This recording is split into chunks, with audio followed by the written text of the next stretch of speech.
Welcome to State of Wellbeing, a podcast from South Dakota State University. The State of Wellbeing is a holistic well-being podcast with the goal of supporting the campus community as we strive to be a growing, high-performing, and healthy university. Welcome to State of Wellbeing. I'm Caitlyn Walters, the Wellbeing Specialist, and joining me today are Mariah and Maya. Hi. Hello.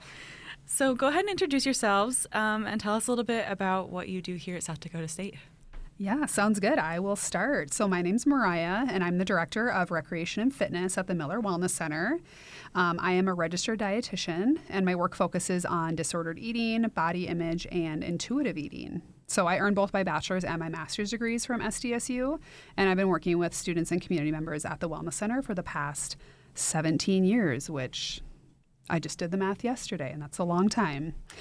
So my work focuses on helping people build sustainable habits with food, movement, and their overall relationship with their body. My name is Maya, so I'm a student athlete here at SDSU, and I'm in grad school, so I'm doing the Nutrition Dietetics Masters of Science program. So I got my bachelor's last spring, and then I'll get my master's this spring. So currently I'm in my community rotation internship, so I'm interning at the Wellness Center, seeing clients one-on-one, helping from a large range of nutritional concerns.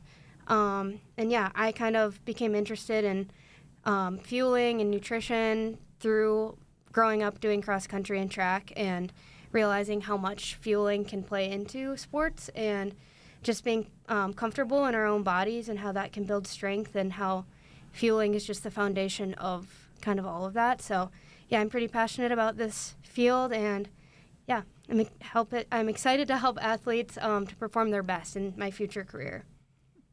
Mariah, what are you passionate about when it comes to this field? Yeah, so I'm passionate about nutrition because food impacts our energy, our focus, our mood, and our performance every single day. And I see this a lot with students and even just faculty and staff that are in the facility and just our members in general. It's not just about eating healthy, but it's about fueling your brain and your body so you can show up in the way that you want to.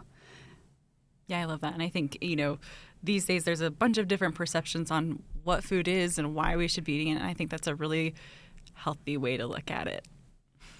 So March is National Nutrition Month, and kind of going into that, the theme this year is Discover the Power of Nutrition. So can you both talk a little bit more about how nutrition powers our day?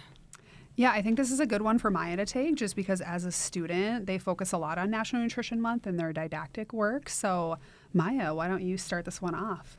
Yeah, I think nutrition is the basis for fueling our bodies and brains, and that's what powers our day. So I always think of our bodies and brains as a car, and a car needs gas to run and fuel. So we would like to have a full tank each day to run properly and support all of the activities. And just knowing like nutrition goes further than just feeling full. It plays into immune function, hormone function, brain function, muscle repair. So it really supports all areas of well-being. Wonderful. I love that. Can you, again, I guess kind of going a little bit more into that too, can you address how nutrition helps us perform better, maybe academically, physically, or even like mood-wise? Yeah, so I'll start with this one just because I do see students for nutrition-related concerns. But when I see students and I see that they're fueling consistently, they are thinking more clearly, they're moving better, and they're feeling more emotionally regulated, which is really big in college.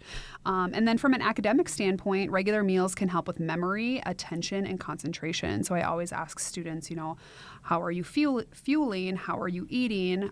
Because I don't think they realize how big of an impact proper nutrition has on class performance.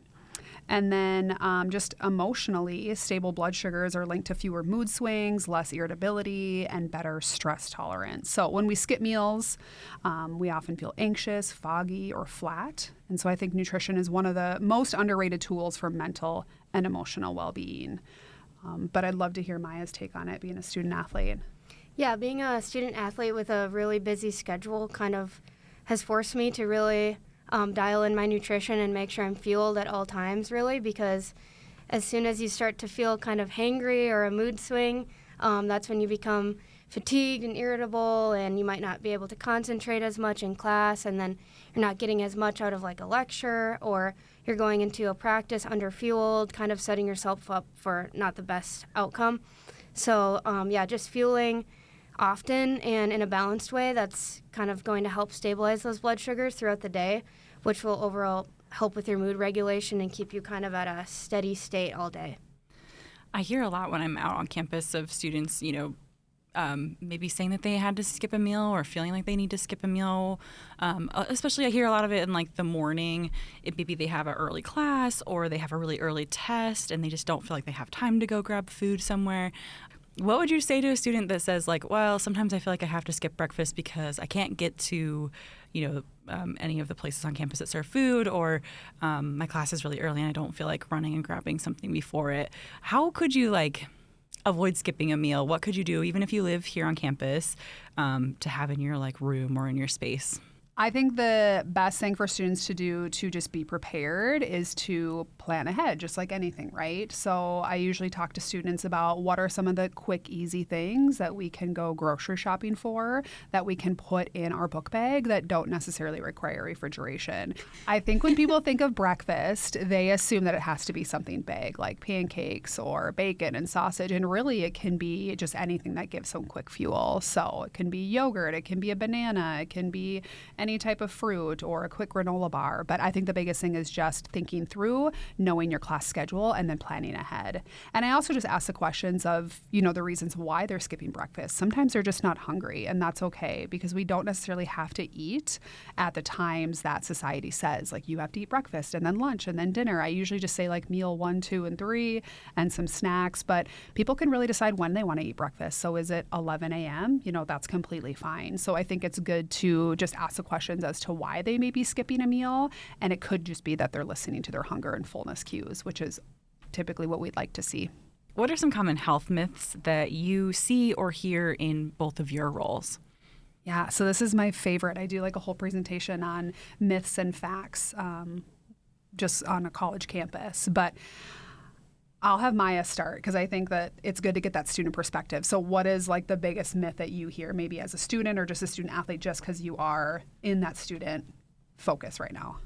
Yeah, I think just kind of being exposed to media and just influencers on social media, and then also as an athlete, there's a lot of misinformation that can be spread very quickly, especially TikTok and Instagram. So the biggest myth that I kind of like to address is how carbohydrates are seeming to be the enemy all of the time and kind of labeled as bad just because they contain sugar. But also, like I said earlier, our brains need glucose. That's the number one fuel source for our brains. So also, carbohydrates are found in things like whole grains, fruits, and vegetables, which have other benefits like fiber and micronutrients. So I think just the media has kind of highlighted other macronutrients in recent years, such as protein is very in the spotlight right now, which I think kind of can minimize the importance of carbs and how that is our main energy source. And things like protein are still great, but more protein does not always equal better. So I think, just knowing that carbs are not the enemy, carbs are actually one of the most important, if not the most important macronutrient, in my opinion.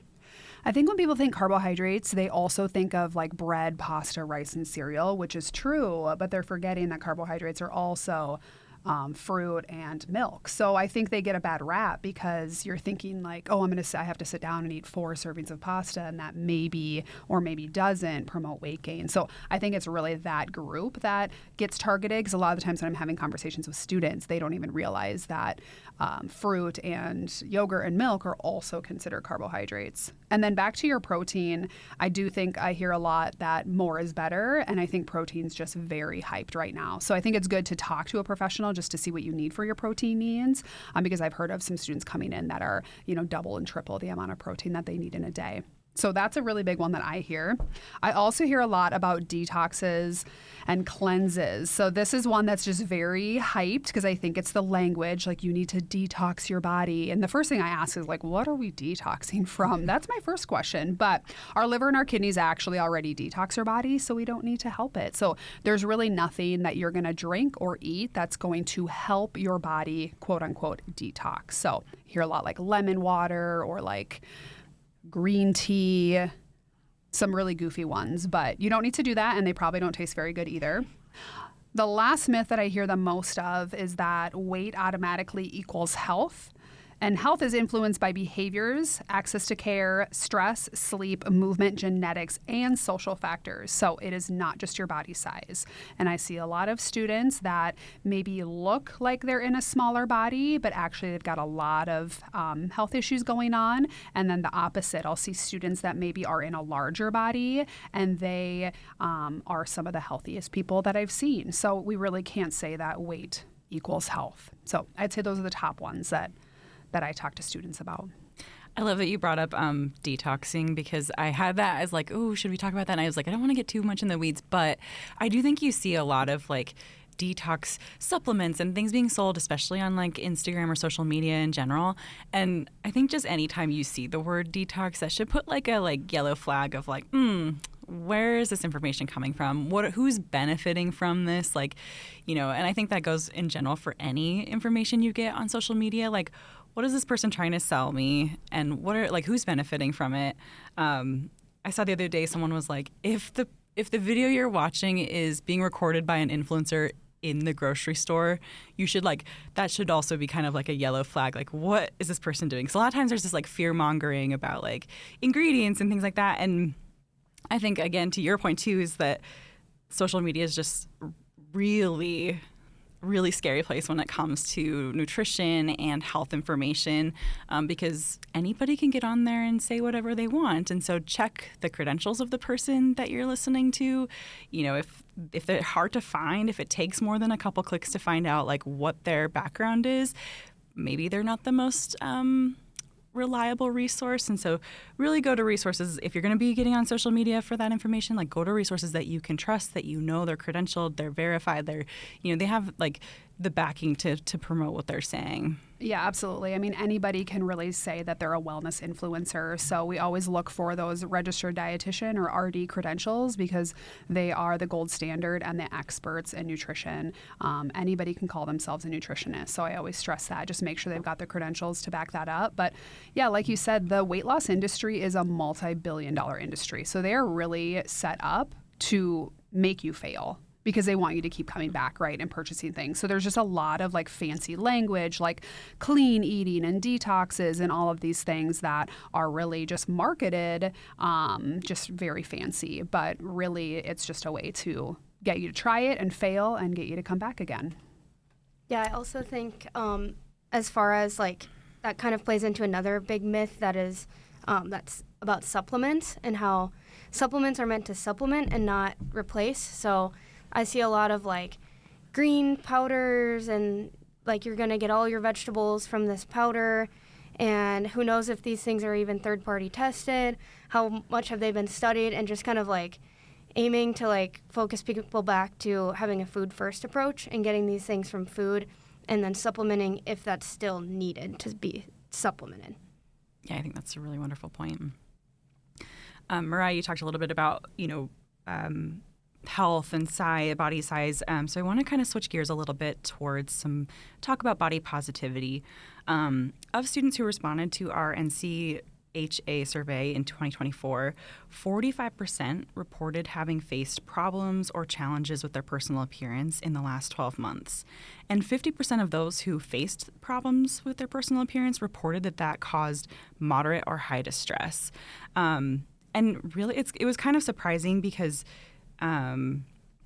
personal appearance and challenges with personal appearance was second to procrastination in things that students reported facing as a challenge. And so if you think of all the things that students on campus face as challenges, to have body or, personal appearance be the second highest, to me, that was actually pretty surprising to see that. And so we want to talk a little bit more about just Body positivity. So what is body positivity, and how do you maybe encourage the people that you see to embrace their body? Yeah, so body positivity is about respecting and valuing all bodies, not just the ones that fit into our narrow standards. So we just have the societal view that women especially have to kind of fit into this mold of being a smaller person. And it doesn't mean, so body positivity doesn't mean that you have to love every part of your body every single day, but a more realistic goal that I like to focus on is just body respect. So that can look like choosing movement for how it feels instead of how it changes your body, wearing clothes that fit the body you have now, and noticing what your body allows you to do. So when I talk to students about, exercising, sometimes they'll tell me that they go and run on a treadmill and they hate it. And so I ask, well, why are you doing that? And they're like, well, I think that I have to for my health. So we really talk about finding things that they enjoy and finding the movement that makes them feel good. And it's not necessarily about exercising to change your body. So I really think that body positivity is more about just having respect for your body and thanking your body for the things that it can do. So research shows that when people feel less shame about their body, they're actually more likely to engage in health supportive behaviors long term. So that's what we like to see. Yeah, I kind of have the same answer. I think body positivity is just promoting that acceptance of all body types is something that should be promoted, and then just like all body types are deserving and of care and respect regardless of size, shape, appearance, whatever else. How can we be a little bit more mindful of maybe the weight stigmas that exist, and what are some actions that we can take to reduce maybe our own stigmas that we hold? Yeah, so weight stigma is when we make assumptions about somebody's health, discipline, or worth based on body size. And research shows that weight stigma is linked to higher stress, avoidance of health care, and worse mental health outcomes. So we can really reduce our own biases by questioning assumptions, not moralizing food or body size, following diverse bodies in media, and I think this is really important just because we live in a social media world, and also paying attention to how we talk about our own bodies, because language does really matter. And the way we talk about our bodies around friends, families, coworkers, children, it does shape the culture more than we realize. But I think it's about just recognizing if you have a bias and really kind of working towards, setting examples and figuring out, what can you do to kind of turn that around. So at the Wellness Center, we do a lot of trainings with our student staff just about body positivity and weight stigma, just because we are working with people who are working out and our group fitness instructors and our personal trainers, and we want them to also be mindful of their weight stigma, because a lot of their clients and participants do come in because they want to change their body. So we try to do a lot of training on proper language to use and what we assume sometimes when somebody comes into a wellness center. So I think it's just about recognizing it and then figuring out kind of what you can do to almost, fight against it. Yeah, I think another way kind of to avoid that bias is just understanding that weight is more than it's not always just a personal choice of healthy eating versus unhealthy eating or things that people may assume. Instead, it's also affected by things like hormones, genetics, environment, stress levels, underlying medical conditions. So kind of just keeping in mind, you don't know what everyone's going through. So there could be so many other factors that play into weight, and not just assuming that somebody may be more or less skilled, say physically, like in the wellness center setting, just based off of how they look on the outside. And then, just using a more neutral language about bodies is a big thing that can help. And I think that goes really nicely into why we want to avoid commenting on people's bodies. I often think of the example of, was it Chadwick Boseman? I think so. I want to make sure I'm getting his name right. But he had cancer, and it wasn't publicly known, and he lost a lot of weight when he was going through his cancer battle. And ultimately, he passed away from cancer. And people online, before they knew that he had cancer, were just vicious. The comments were so cruel. And they didn't know that, he wasn't intentionally losing this weight. He was actually terminally ill. And that's a really extreme example. But I think just thinking about when we go to, comment on somebody's body for whatever reason, stopping ourselves before we make that comment. So I know sometimes when folks lose weight, people will be quick to comment like, you look great, you've lost so much weight. And that can be dangerous because you don't know, are they losing weight in a healthy way? Is there something else going on, And again, like that example was extreme. Cancer is not necessarily going to happen every single time, but just stopping before you comment. I don't know if either of you have any thoughts on that. Yeah, so just like you said, if you hear the comment, oh, you look great, it looks like you've lost weight, it's kind of insinuating that you didn't look good before. And I know we think of that as like a nice compliment to say like, oh my gosh, you lost weight, you look amazing. But maybe the person didn't necessarily want to lose weight, right? Like we don't always want to be losing weight. So I think it's kind of that backhanded comment. But I know it's not intentional, but it's definitely something to pay attention to and try to kind of find something else to talk about. So even positive comments about bodies can be harmful. We just don't know what somebody's relationship is with food, health, or their body. So kind of like you've already said. And then complimenting weight loss can unintentionally reinforce unhealthy behaviors and even disordered eating. So I see a lot of disordered eating just in my practice because I work on a college campus. And yeah, kind of giving that compliment on somebody's body sometimes fuels that disordered eating and then can also just make somebody spiral. So again, I know it's not intentional, but it's really a comment that I especially try to avoid. So things that I compliment on or say to people is I'll say stuff like, you seem really confident lately, or I love your energy in class. And this can be when I'm teaching like a group fitness class, or you've been showing up really, consistently, like that's awesome. So I was talking to Maya about this before we came over, but I tell people that the least interesting thing about me is my body. So if we can focus on anything else, that would be great. So we just need to shift that focus away from appearance and towards things that actually matter. So I'm sure as a student athlete, I don't want to call that out, but I was an athlete, and I feel like that commenting on people's bodies, especially in the athletic world or just on a college campus in general, happens a lot, right? So maybe what are some of the things that you've said or done or heard that are coming from your perspective? Yeah, so I've just grown up being an athlete, and I run cross country and track here at SDSU. So I've kind of been exposed to a lot of body image comments and weight comments, especially distance running is a very specific kind of realm that focuses a lot on body image and how a certain way equals looking a certain way might equal being faster, when that is completely a myth. And I've learned through my own experience how actually feeling the strongest in my body and just in general in our bodies is what can bring you to the best outcomes and feeling the best, just mentally too. So I think just kind of knowing like the comments that you say can it might stay with people for a long time and cause kind of a rabbit hole of other issues. So just being aware of what you're throwing out there or what you're listening to, where you're getting your information, and just kind of fostering a positive environment, and just knowing that feeling your strongest is your healthiest, and that's also going to give you the confidence to perform and just have an overall happier state of being. Yeah, and I love the compliment, or just like if you want to compliment someone, I just love like, you look so happy. Something super simple. It doesn't have to be, you don't have to like really be searching. It's just like, you look really happy lately. How are you doing? And like actually checking in on people.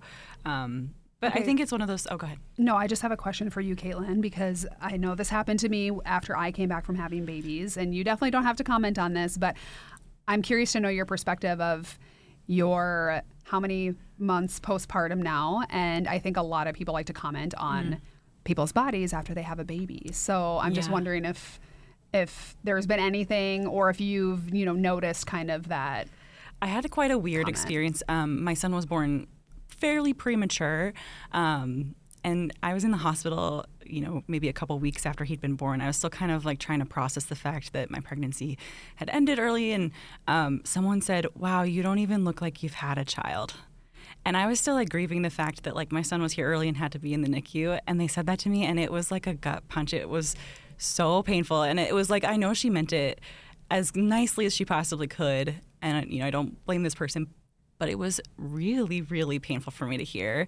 And I was because like, she doesn't know the experience that you had, right? Like, what if something happened to the baby and she is talking about how it looks like you didn't have one? And I don't mean to single you out, but I think that's really powerful because I hear a ton of comments on either people who are pregnant and or postpartum and how moms are like, we have to bounce back, right? So I've had my own experiences with that, and I know that you're a new mom. So I think that's a big one to and just pay attention to. I think when you start talking about like commenting on people's bodies, or when you start talking about like just like being mindful of weight stigma or body positivity, body respect, once you start thinking about it more, you see it so much more. Yeah, it's everywhere. And I certainly saw it a lot when I was pregnant of just like random small comments. I was like, I don't think I've ever had more people comment on my body than when I was pregnant or postpartum.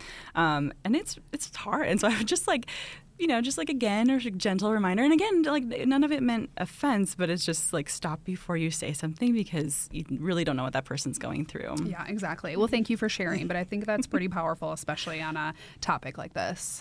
Of course.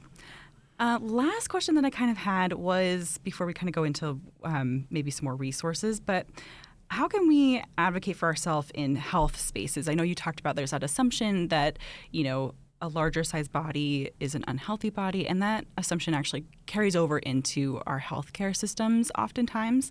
We're working to try to bring that awareness into the health systems, but how can we advocate for ourselves in health spaces and maybe in other spaces as well? Yeah, so I think it's important that people just know that they are allowed to ask questions, to request explanations, and to speak up if something doesn't feel right. And you can always ask providers to focus on your concerns rather than just your weight. And so I think if you're just upfront with your provider and you let them know, like, you do not want to be weighed or you do not want to speak about weight, that they hopefully will respect that. But in everyday spaces, advocacy can look like just setting boundaries around body talk, curating social media to reduce harmful messaging, and then just surrounding yourself with people who lift you up. But yeah, I do think that healthcare in general gets a little tough because what's the first thing that they do when you walk into a room? Oh, take off your shoes and let's weigh you. But you are able, and a lot of people don't know this, you can refuse a weight.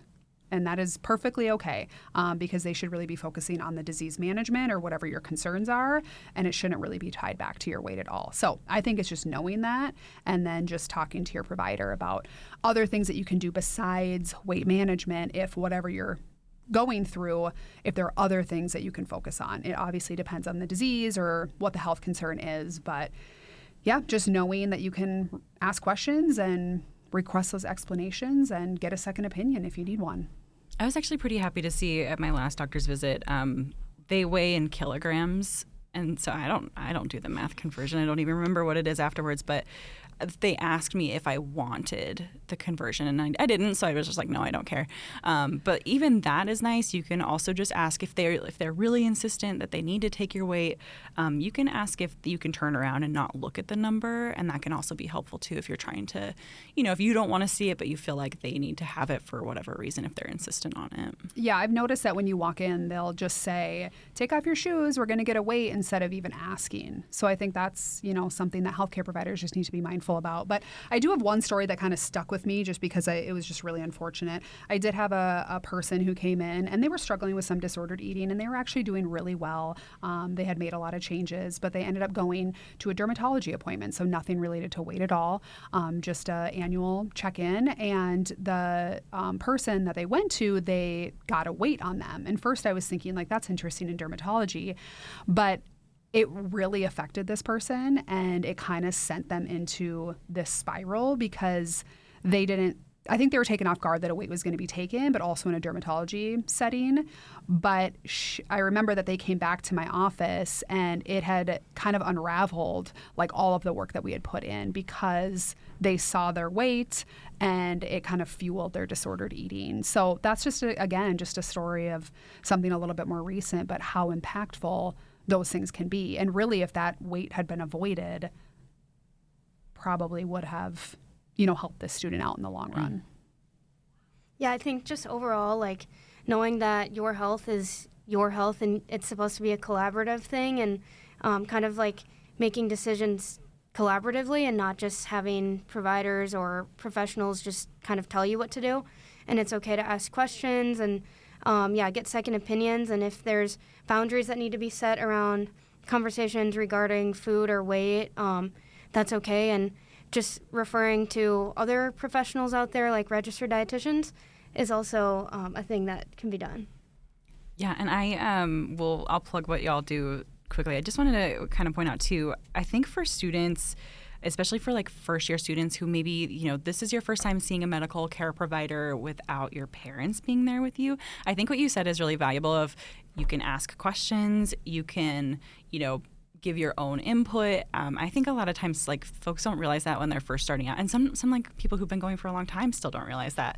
But there is that like kind of, it should be a working relationship with your doctor, and that you're able to give your input as well and ask questions as much as possible. Yeah, so even with nutrition counseling, I mean, my approach is really just saying, this is your journey, this is your life, how can I help you? What are you coming in for? How can I support you? But it's really their journey, and I am just there giving suggestions and guidance if that's what they want. So I think it's really important to like let the patient lead and listen to your patients or clients. But ultimately, yes, I am a nutrition expert, but I'm not the expert with their life. So it is a very collaborative, like, what are you willing to do? What are you wanting to do? How can I support that? As opposed to me saying, like, you should be doing X, Y, and Z. And I think the same is true for healthcare. So I want to go ahead and give y'all an opportunity to share a little bit more about what resources are available on campus if folks want to come see you. How does that work for students and maybe for faculty staff as well?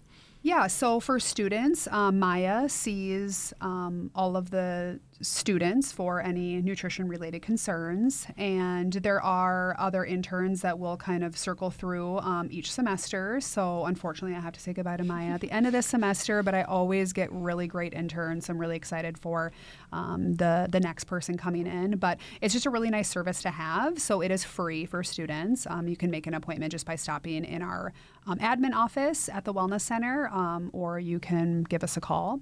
So if you're not a student, any faculty and staff and or community members will come to myself. There is a fee associated with that, but I try to keep it affordable because I want people to be able to get the information. But I should say myself and Maya, we will see basically anybody within the Brookings community and surrounding areas. So yes, definitely seek us out, and having it be free for students is wonderful because never again are you probably going to get free nutrition advice, so now is your time. But yes, definitely seek out those experts, and I am willing and able to see anybody who has any questions or concerns. Wonderful. Thank you all so much for joining us today. Yes, thanks for having us. Our processing questions for today are, what are some compliments you can think of that are alternatives to complimenting someone on weight loss? And what are 2 common myths that you have heard or seen as it relates to health and nutrition?